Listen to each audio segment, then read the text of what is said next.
ముందుగా రాజమండ్రి ఇవాళ ఈ జనసముద్రం చూస్తా ఉంటే నా ఇంకో రోజు గుర్తుకొస్తుంది. మన రాజమండ్రి బ్రిడ్జ్ మీద మన ఆంధ్రప్రదేశ్ డిప్యూటీ సీఎం శ్రీ పవన్ కళ్యాణ్ గారు మొదటిసారి అక్కడ ర్యాలీ చేసినప్పుడు ఆ జనసముద్రం చూస్తే ఇలాగే ఉంది. అక్కడ కూడా రాజమండ్రిలో ఈ సినిమా షూటింగ్ చాలా చేసాం, చాలా రోజులు చేసాం.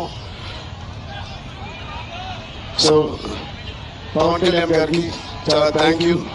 ఇవాళ వచ్చినందుకు ఇంత బిజీ స్కెడ్యూల్లో వాళ్ళ మినిస్టర్స్ అందరికీ, ఇక్కడ వచ్చిన మన సినిమాటోగ్రఫీ మినిస్టర్స్ అందరికీ, మిగతా మంత్రులందరికీ చాలా థ్యాంక్ యూ అండి వచ్చినందుకు.